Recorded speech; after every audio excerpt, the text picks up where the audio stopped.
সুনয়নারে দিলাকি নিশা ভরি রে নমনি সুনয়নারে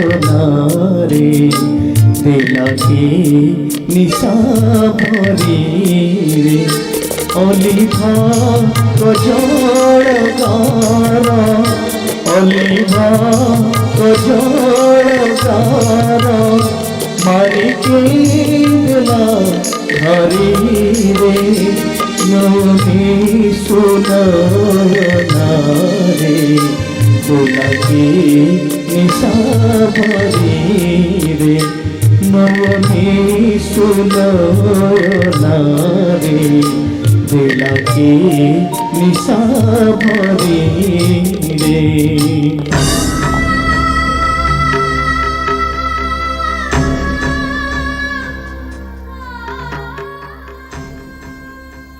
ଦେବତା ହଉଛନ୍ତି ଧର୍ମର ପ୍ରତୀକ, ଅସୁର ହଉଛନ୍ତି ଅଧର୍ମର ପ୍ରତୀକ। ତଥାପି ସେମାନେ ମିଳିତ ଭାବେ ମିଶି ସମୁଦ୍ର ମନ୍ଥନ କରିଥିଲେ। ସମୁଦ୍ର ଭିତରୁ ବହୁତ ଭଲ ଭଲ ଜିନିଷ ପାଇ ସାରିବା ପରେ ସେମାନଙ୍କର ଲୋଭ ଏତେ ବଢି ଯାଇଥିଲା ଯେ ଶେଷରେ ସେମାନେ ବିଷ ନାମ ଏକ ପ୍ରଳୟକୁ ଆବିଷ୍କାର କରିବା ପାଇଁ ବାଧ୍ୟ ହୋଇଥିଲେ। ସେମିତି ଆମ ମଣିଷ ସମାଜ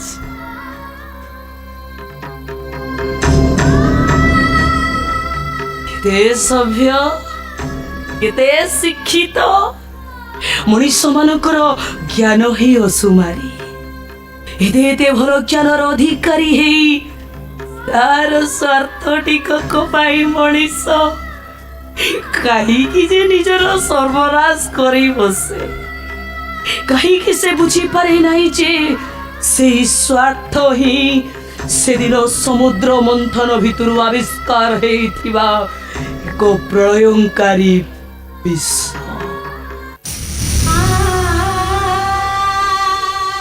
এই ବିଷ ଜଳାରେ ମୁଁ ଆଜି କ୍ଷତ ବିକ୍ଷତ। ପାଖରେ ଅଜସ୍ର ଅର୍ଥ ଅଛି କିନ୍ତୁ କ୍ଷତ ପାଇଁ ଔଷଧ ମିଳୁନି। କିଏ ତମେ ଭଉଣୀ? ଆହତ ମନର କରୁଣ ରାଗିଣୀର ମୂର୍ଚ୍ଛନା କାହିଁକି ତୋଳୁଛ? କଣ ହେଇଛି ତମର? ମୋର କଣ ହେଇଛି ତମେ ଜାଣିନ? ନା ଜାଣି ନ ଜାଣିବାର ଅଭିନୟ କରୁଛ? ଅଭିନୟ ସେଇମାନେ କରିଥାନ୍ତି ଯେଉଁମାନେ ବାସ୍ତବତାକୁ ଜାଣିପାରନ୍ତି। ହେଲେ ମୁଁ ନିଜେ ବି ତ ଜାଣିନି ମୁଁ କିଏ, କଣ କରୁଛି, ଆଉ କୋଉଠି ଅଛି, ଆଉ ମୋର ପରିଚୟଟା କଣ? ହେଲେ ମୁଁ ଜାଣିଛି ତମର ପରିଚୟ କଣ। ସତ କହୁଛ ଭଉଣୀ? ତ ସତରେ କହିପାରିବ ମୁଁ କିଏ? କୁହ ଭଉଣୀ, କୁହ। ସେ ପରିଚୟ ଟିକକ ପାଇବା ପାଇଁ ମୁଁ କାହିଁ କେତେ ଆଡୁ ବୁଲି ଆସିଲିଣି, ହେଲେ କୋଉଠି ମତେ ମୋର ମିଳୁନି ପରିଚୟ। ଆମର କଣ ମୁନା କଥା ମନେ ପଡୁନି?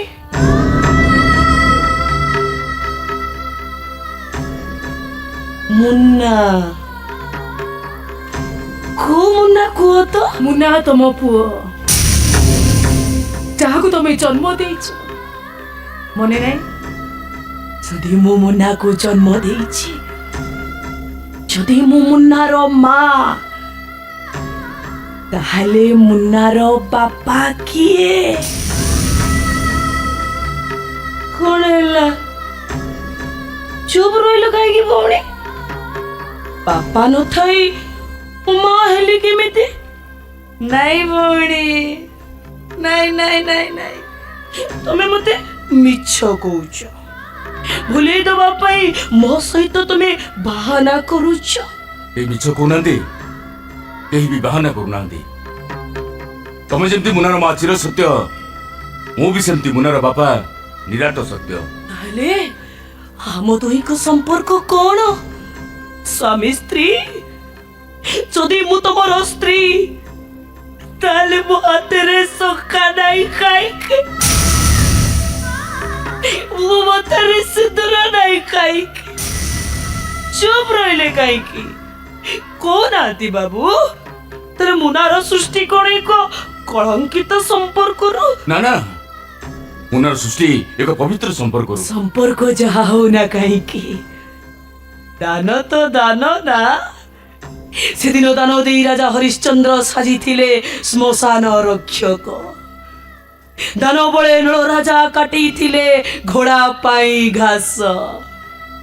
ଆପଣ କଣ ପୁରାଣ ପଢି ନାହାନ୍ତି ବାବୁ?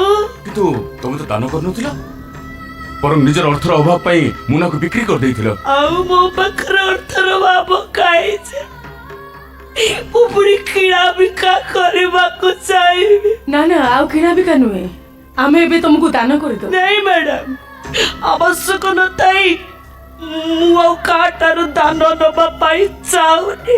ଆରେ କାହିଁକି ଆଉ ସେ ପୁରୁଣା କଥାକୁ ମନରେ ଗଣ୍ଠି କରି ଧରୁଛୁ?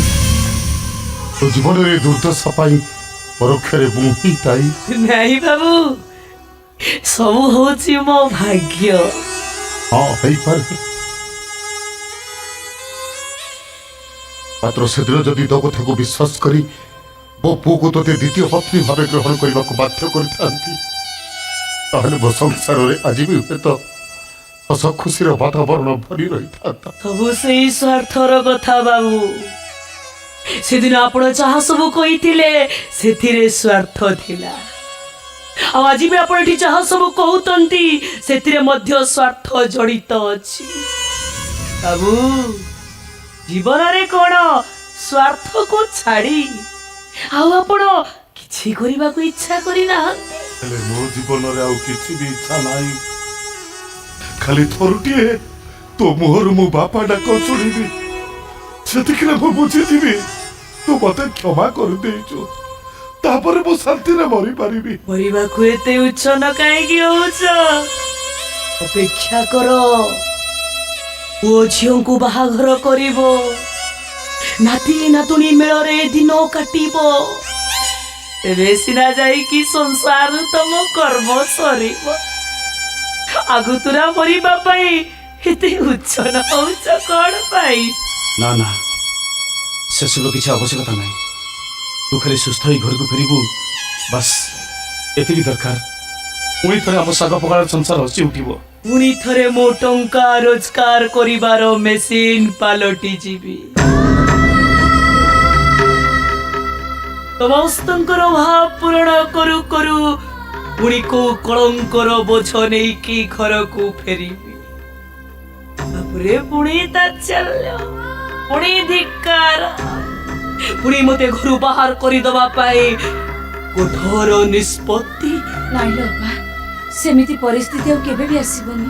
ସବୁ ପରିସ୍ଥିତିକୁ ମଥାରେ ବହି ମୁଁ ଏତେ ବାଟ ଗତି କରି ଆସିଲିଣି ଯେତେବେଳେ, ଆଉ ପରିସ୍ଥିତିକୁ ମୁଁ ଭୟ କରିବି କାହିଁକି? ଖାଲି ଆପଣ ମାନଙ୍କୁ ସମସ୍ତଙ୍କୁ ମୁଁ ହାତ ଯୋଡ଼ି ଅନୁରୋଧ କରୁଛି, ଦୟାକରି ଆପଣ ମାନେ ମତେ ଆଉ କେହି ବ୍ୟସ୍ତ ବିବ୍ରତ କରାନ୍ତୁନି। ମୁଁ ଯେମିତି ଅଛି ବହୁତ ଭଲରେ ଅଛି, ଆପଣ ମାନେ ସମସ୍ତେ ଭଲରେ ରୁହନ୍ତୁ। ମୁଁ ଆପଣ ମାନଙ୍କ ପାଇଁ ଜଗନ୍ନାଥଙ୍କ ପାଖରେ ପ୍ରାର୍ଥନା କରୁଛି। ବାସ୍ ବାସ୍, ତମର ଆଉ କିଛି କଥାବାର୍ତ୍ତା କରିବା ଆବଶ୍ୟକ ନାହିଁ। କ୍ଷମା କରିଦେବେ ଆପଣମାନେ।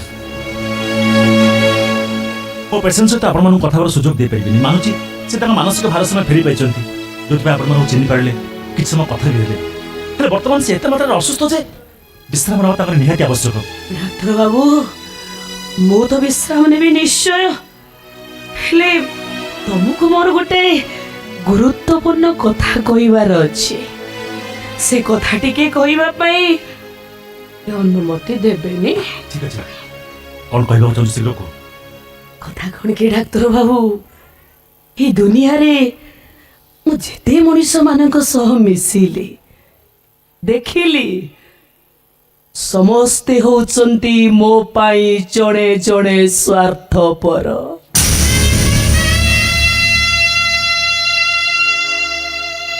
ହେଲେ ତମେ ହିଁ ଏକମାତ୍ର ମଣିଷ ଯିଏ ମୋ ପାଇଁ ନିଃସ୍ୱାର୍ଥପର। କିଛି ବି ସ୍ୱାର୍ଥ ନାହିଁ ତମର, ତଥାପି ତମେ ମତେ ରାସ୍ତା କଡ଼ରୁ ଗୋଟେଇକି ଆଣି বিনা অর্থরে ডাক্তারখানাରେ চিকিৎসା କରି ଚାଲିଛି ଯାହା ଫଳରେ ମୁଁ ଆଜି ନିଜକୁ ଚିହ୍ନି ପାରୁଛି ଆଉ ଏଠି ସମସ୍ତଙ୍କ ସହିତ କଥା ମଧ୍ୟ ହେଇପାରୁଛି। ନା ନା ଦେଖ ମୁଁ ଜଣେ ଡକ୍ଟର, ମୁଁ କେବଳ ଜଣେ ଡକ୍ଟର ଧର୍ମ ପାଳନ କରୁଛି, ଆଉ କିଛି ନୁହଁ। ହଁ ସଲିଲ ବାବୁ ବି ଡକ୍ଟର ଥିଲେ। ନାଇଁ ନାଇଁ ଡାକ୍ତର ବାବୁ, ମୁଁ ତମକୁ ଆକ୍ଷେପ କରୁନି, ତମେ ତମ ଡକ୍ଟର ଧର୍ମ ପାଳନ କରିଛ, ସେତିକି ମୋ ପାଇଁ ଯଥେଷ୍ଟ।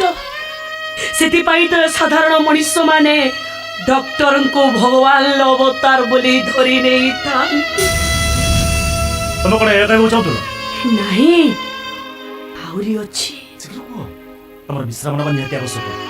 କଥା କଣ କି ଡାକ୍ତର ବାବୁ, ତମେ ଜଣେ ଉତ୍ତମ ମଣିଷ। ତମକୁ ଜନ୍ମ ଦେଇ ତମ ବାପା ମା ନିଶ୍ଚୟ ଗର୍ବ ଅନୁଭବ କରୁଥିବେ, ଆଉ ତମକୁ ଯିଏ ବିବାହ କରିବ ସେ ମଧ୍ୟ ନିଜକୁ ଭାଗ୍ୟବତୀ ବୋଲି ମନେ କରୁଥିବ। ସେଥିପାଇଁ ମୋର ତମ ଉପରେ ପ୍ରବଳ ଲୋଭ।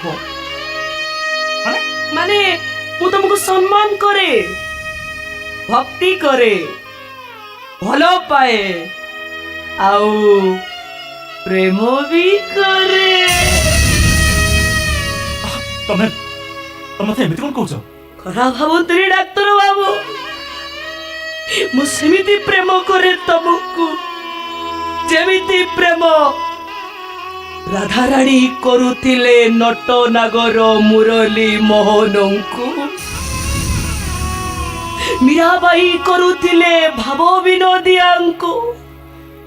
ସେମିତି ଏକ ଭକ୍ତିର ପ୍ରେମ ସୃଷ୍ଟି ହେଇ ସାରିଛି ତମ ପ୍ରତି ମୋ ହୃଦୟରେ। ସେ ପ୍ରେମ ଟିକକ ଗ୍ରହଣ କରିବନି? ଦେଖ ତମେ ବହୁତ ଭାବପ୍ରବଣ ହେଇପଡୁଛ। ସେଇ ଭାବପ୍ରବଣତାକୁ ପୁଞ୍ଜି କରି ମୁଁ ଗୋଟେ ଜିନିଷ ଦବା ପାଇଁ ଚାହୁଁଛି। ଦବା ପାଇଁ ମତେ ମନା କରିବେନି ତ? ଠିକ ଅଛି, କୋଉ ଜିନିଷ? ତମକୁ ଭଗବାନ ମନେ କରି ଭକ୍ତ ତମ ପାଦ ତଳେ ତରୁଟିଏ ମୁଣ୍ଡ ଲଗେଇ ପ୍ରଣାମ କରିବାକୁ ଚାହୁଁଛି। ମନା କରନ୍ତୁ ଡାକ୍ତର ବାବୁ, ତମକୁ ମୋ ରାଣ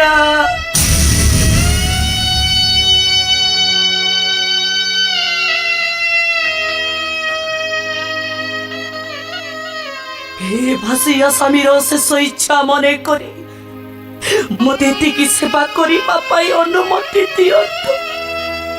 ନଥାଉ ପଛେ ସିନ୍ଦୁର ହାଟରେ ମୋ ପାଇଁ ଟିକିଏ ସିନ୍ଦୁର, ହେଲେ ଭଗବାନଙ୍କର ଏ ହରି ହାଟରେ ଉଡ଼ାନ ହଉ ତାଙ୍କର ମୋ ପାଇଁ କରୁଣାର ଭଣ୍ଡାର। ଏତିକି ବିନତି ମୋର।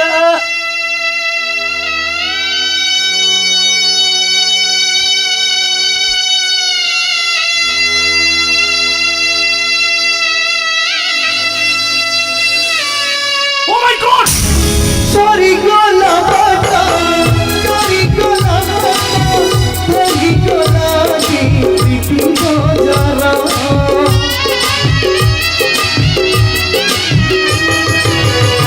গীতি করে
ହାଟରେ ନାହିଁ ସିନ୍ଦୁର ସିନ୍ଦୁର ହାଟରେ